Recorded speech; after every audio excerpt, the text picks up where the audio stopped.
മധ്യപ്രദേശിൽ നടന്നത് ബി.ജെ.പിയുടെ കള്ളക്കളി മാത്രമാണ്. രാജ്യസഭാ സീറ്റ് ഏറെ നിർണായകമാണെന്നിരിക്കെ മീനാക്ഷി നടരാജന്റെ പത്രിക തള്ളിക്കളയാൻ ബി.ജെ.പിക്കൊപ്പം തെരഞ്ഞെടുപ്പ് കമ്മീഷനും കൂട്ടുനിന്നതായി കാണാൻ സാധിക്കും. പാർലമെന്റിന്റെ ഇരുസഭകളിലും ഭൂരിപക്ഷമില്ലാത്ത സാഹചര്യം മറികടക്കാൻ കിണഞ്ഞ് ശ്രമിക്കുന്നുണ്ട് ബി.ജെ.പി. മധ്യപ്രദേശിൽ നിന്ന് ഒരാളെ രാജ്യസഭയിലേക്ക് വിജയിപ്പിക്കാൻ കോൺഗ്രസിന് സാധിക്കുമായിരുന്നു. ആ അവസരമാണ് ബി.ജെ.പി ഇടപെട്ട് ഇല്ലാതാക്കിയത്. രാഹുൽ ഗാന്ധി അടക്കമുള്ള നേതാക്കളാണ് ഇതിനെതിരെ ശക്തമായ പ്രതിഷേധം തീർക്കുന്നത്. സുപ്രീം കോടതിയിൽ ഹർജി സമർപ്പിക്കാൻ രാഹുൽ ഗാന്ധി ആവശ്യപ്പെട്ടു കഴിഞ്ഞു. ഹർജി അടിയന്തരമായി പരിഗണിക്കണമെന്ന അപേക്ഷയും രാഹുൽ സമർപ്പിച്ചിട്ടുണ്ട്. പത്രിക തള്ളിയ നടപടി തീർത്തും തെറ്റാണെന്ന ഉത്തമ ബോധ്യം രാഹുൽ ഗാന്ധിക്കുണ്ട്. വലിയ അട്ടിമറിയിലൂടെ ഇവിടെ രാജ്യസഭയിൽ ഒരാളെ കൂടി വിജയിപ്പിച്ചെടുക്കുകയാണ് ബി.ജെ.പി ചെയ്തത്. രാജ്യത്തിന്റെ ചരിത്രത്തിൽ കേട്ടുകേൾവിയില്ലാത്ത കാര്യമാണ് സംഭവിച്ചിരിക്കുന്നത്. രാജ്യസഭാ തെരഞ്ഞെടുപ്പിൽ ജയപരാജയങ്ങൾ തെരഞ്ഞെടുക്കപ്പെട്ട എം.എൽ.എമാരുടെ എണ്ണത്തെ ആശ്രയിച്ചിരിക്കും. ആ സാഹചര്യത്തിൽ ഒരു സീറ്റ് കോൺഗ്രസ് പ്രതീക്ഷിച്ചതാണ്. എന്നാൽ മധ്യപ്രദേശിൽ തങ്ങൾക്കുറപ്പുള്ള 2 രാജ്യസഭാ സീറ്റുകളിലേക്ക് സ്ഥാനാർത്ഥിയെ നിർത്തിയ ബി.ജെ.പി മീനാക്ഷിക്കെതിരെയും സ്ഥാനാർത്ഥിയെ നിർത്തി. പത്രിക തള്ളുമെന്ന് മുൻകൂട്ടി അറിയുവാൻ ബി.ജെ.പിക്കാർക്ക് ദിവ്യദൃഷ്ടിയൊന്നും ഇല്ല എന്നിരിക്കെ ചോറുണ്ടെന്ന ആർക്കും അത് അട്ടിമറിയാണെന്ന് ഊഹിക്കാം. ഈ സാഹചര്യത്തിലാണ് കേസ് സുപ്രീം കോടതിയിലേക്ക് പോകട്ടെ എന്ന് കോൺഗ്രസ് തീരുമാനിച്ചിരിക്കുന്നത്. എന്തായാലും മധ്യപ്രദേശിലെ രാജ്യസഭാ തെരഞ്ഞെടുപ്പിൽ കോൺഗ്രസ് നേതാവ് മീനാക്ഷി നടരാജന്റെ നാമനിർദ്ദേശ പത്രിക തള്ളിയതിനെ തുടർന്ന് വലിയ പ്രതിഷേധങ്ങളാണ് ഉടലെടുത്തിരിക്കുന്നത്. തെലങ്കാനയിലെ ഒരു കേസുമായി ബന്ധപ്പെട്ട വിവരങ്ങൾ സത്യവാങ്മൂലത്തിൽ മറച്ചുവെച്ചു എന്നാരോപിച്ചാണ് അധികൃതർ മീനാക്ഷിയുടെ പത്രിക നിരസിച്ചത്.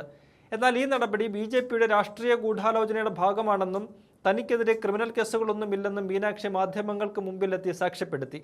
വരാനിരിക്കുന്ന തെരഞ്ഞെടുപ്പിന് മുന്നോടിയായി ഭരണപക്ഷവും പ്രതിപക്ഷവും തമ്മിലുള്ള വാക്പോരും രാഷ്ട്രീയ വടംവലിയും ഈ സംഭവത്തിലൂടെ കൂടുതൽ ശക്തമായിരിക്കുകയാണ്.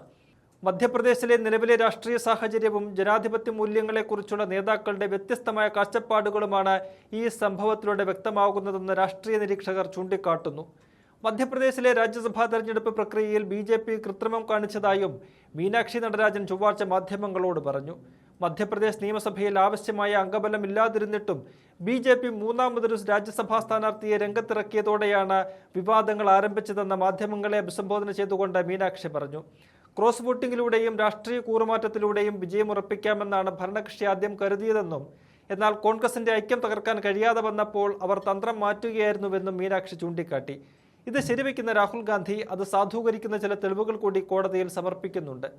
നേരത്തെ ബി.ജെ.പിയുടെ ഭാഗത്തു നിന്നുള്ള കുതിരക്കച്ചവട ശ്രമങ്ങളെ ഭയന്ന് കോൺഗ്രസ് തങ്ങളുടെ എം.എൽ.എമാരെ മുഴുവൻ കുടുംബസമേതം കോൺഗ്രസ് ഭരണത്തിലുള്ള കർണാടകയിലേക്ക് മാറ്റിയിരുന്നു.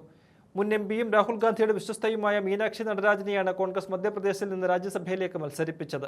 എന്നാൽ മീനാക്ഷിക്കെതിരെ തെലങ്കാനയിലെ കോടതിയിൽ നിലവിലുള്ള ഒരു ക്രിമിനൽ കേസിന്റെ വിവരങ്ങൾ അവർ നാമനിർദ്ദേശ പത്രികയ്ക്കൊപ്പമുള്ള സത്യവാങ്മൂലത്തിൽ ബോധപൂർവ്വം മറച്ചുവെച്ചുവെന്ന് കാണിച്ച് ബി.ജെ.പി സ്ഥാനാർത്ഥി മഹേഷ് കേവത്ത് റിട്ടേണിംഗ് ഓഫീസർക്ക് പരാതി നൽകുകയായിരുന്നു.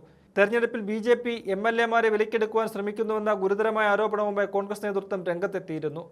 ഭോപ്പാലിൽ തിങ്കളാഴ്ച രാത്രി വൈകി നടന്ന കോൺഗ്രസ് നിയമസഭാ കക്ഷി യോഗത്തിന് ശേഷമാണ് എം.എൽ.എമാരെ മധ്യപ്രദേശിൽ നിന്ന് മാറ്റാൻ തീരുമാനിച്ചത്. കോൺഗ്രസ് എം.എൽ.എമാരെ സമീപിച്ച ബി.ജെ.പി നേതാക്കൾ പണക്കിഴികളുമായാണ് എത്തിയതെന്ന് മധ്യപ്രദേശിലെ പ്രതിപക്ഷ നേതാവ് ഉമാങ് സിംഗാർ ആരോപിച്ചിരുന്നു. മധ്യപ്രദേശിലെ ആകെയുള്ള 230 നിയമസഭാ സീറ്റുകളിൽ നിലവിൽ 229 അംഗങ്ങളാണുള്ളത്. ഒരു സീറ്റ് ഒഴിഞ്ഞു കിടക്കുന്നുണ്ട്. ഒരു സ്ഥാനാർത്ഥിക്ക് വിജയിക്കാൻ 58 ഒന്നാം മുൻഗണനാ വോട്ടുകൾ വേണം.